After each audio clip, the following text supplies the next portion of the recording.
धर्मवेगाड येथे आणण्यात औरंगजेबाने संभाजी राजांना त्यांच्या स्वराज्यातील सर्व किल्ले त्याला स्वाधीन करून धर्मांतरण केल्यास जीवनदान देण्याचे मान्य केले होते, परंतु संभाजीराजाने त्यात स्पष्टपणे नकार दिला.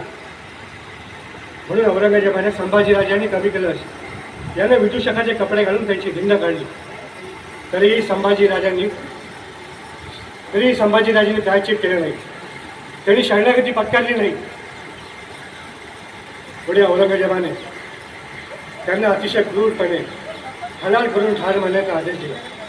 सुमारे 40 दिवस अत्यंत हाल सहन करून देखील संभाजी महाराजांनी स्वराज्यनिष्ठा आणि धर्मनिष्ठा सोडली नाही. बहादूरगड, मोजे, पेडगाव तालुका श्रीगोंदा येथे संभाजी महाराजांची धिंड काढण्यात आली. एका बोडक्या आणि अत्यंत घाणेरड्या उंटावर संभाजीराजे आणि कवी कलशांना उलटे बसवले होते. त्यांना साखर दंडाने बांधले होते. त्यांच्या अंगावर झिरमिऱ्याचे चट्ट्यापट्ट्याचे विदूषकासारखे कपडे घातले होते. गळ्यात असलेली कवड्याची माळ ती उतरवून त्या जागी आता गुरांनाही सहन होणार नाही अशी काथ्याची पेंडी बांधली होती.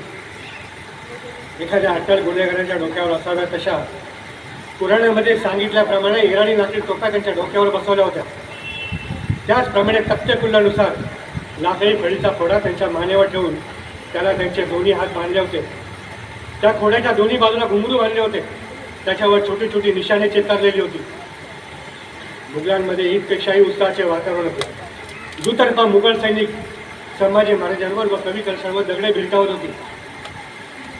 नगारे वाजत होते, कळणे थरारत होते, 12 इमामाचे झेंडे फडकत होते. रायगडाचा राजा शिवाजी महाराजांचा आणि महाजिजाऊंचा शंभूबाळ आज रांडाखोरांचा विडंबनेचा विषय झाला होता. पुढे औरंगजेबाने आपला मुक्काम तुळापूर येथे आला होता. इथे तुळापूरच्या संगमावर औरंगजेबाला आपल्या हिंदू राजात हलाल करून मारायचे होते. संभाजी महाराजांचे तेजस्वी नेत्र कमळे काढण्यासाठी 2 हशम पुढे आले. पण जशी रांजणातून रवी चिरकाली तशा त्या लाल जगदा तप्त सळा संभाजी महाराजांतून डोळ्यातून फिरल्या आणि चर्र चर्र आवाज करत चरेची कातडी ओळपळली.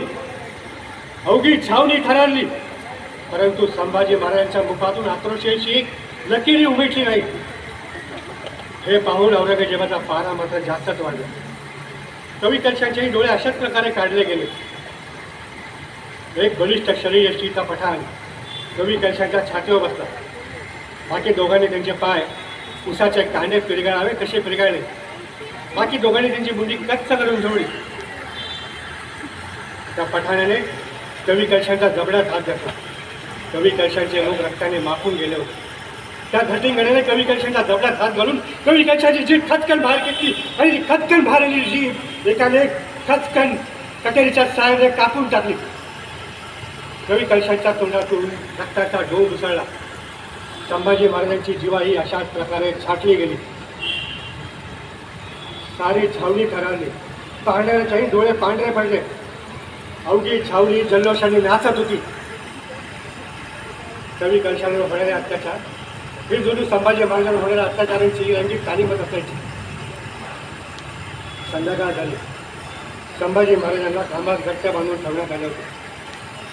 स्वाभिमानाने तळपत असलेल्या तेजस्वी योगासाठी ते भासत होते. ज्याच्या तेजासमोर शेषही ढळवून जावा अशा श्रीकृष्णासारखे ते भासत होते.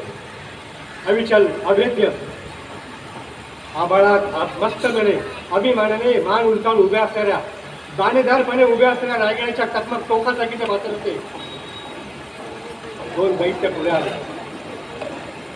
एकाने त्यांच्या पाठीपासून आणि दुसऱ्याने समोरील गळ्यापासून त्यांच्या अंगात वाघनख्या घुसवल्या. त्या राक्षसांना जेव चढावं म्हणून पुराणातील आयते वाचले जात होते. रणवाद्य धनधनत होती. दिन दिन हल्लावून उपाच्या नादात संभाजी महाराजांची त्वचा डाळिंबाच्या सालीसारखी सोडली जात होती. जास्वंदीसारखा लाल गुंज देह यातनाने तळमळत होता. रक्त मासाच्या चिंध्या होत होत्या आणि संपूर्ण देहाची छायणी झाल्यावर 2 काजी, खांडे आणि फरशा पेलत पुढे आले.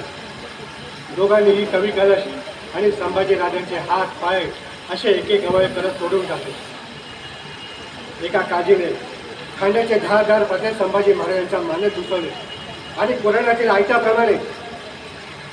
आयत्याप्रमाणे आदेशाप्रमाणे खांदे ती मान चिरत चिरत संभाजी महाराजांचा शिरच्छेद केला.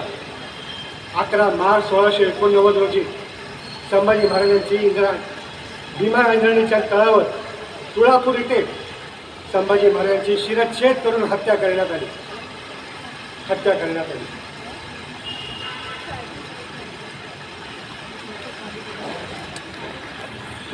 शंभू राजांच्या या बलिदानानंतर अख्खा महाराष्ट्र पेटला. 27 वर्षे औरंगजेबच्या पाशवी आक्रमणामध्ये या संघर्षात मराठ्यांचे हंबीरराव, धनाजी, संताजी असे बरेच योद्धनेते होते. पण या युद्धाला खरी कलाटणी मिळाली ती संभाजी राजांच्या बलिदानानंतर होणाऱ्या जागृतीमुळेच. श्री छत्रपती यांचे अकाली मृत्यूनंतर 9 वर्षे शंभू राजांनी औरंगजेबच्या तोलधाडीपासून आपल्या स्वराज्याचे संरक्षण आणि संवर्धन केले. फितुरीमुळे शत्रूंच्या तावडीत सापडलेल्या राजांनी मृत्यू स्वीकारला, परंतु स्वधर्म आणि स्वाभिमान सोडला नाही.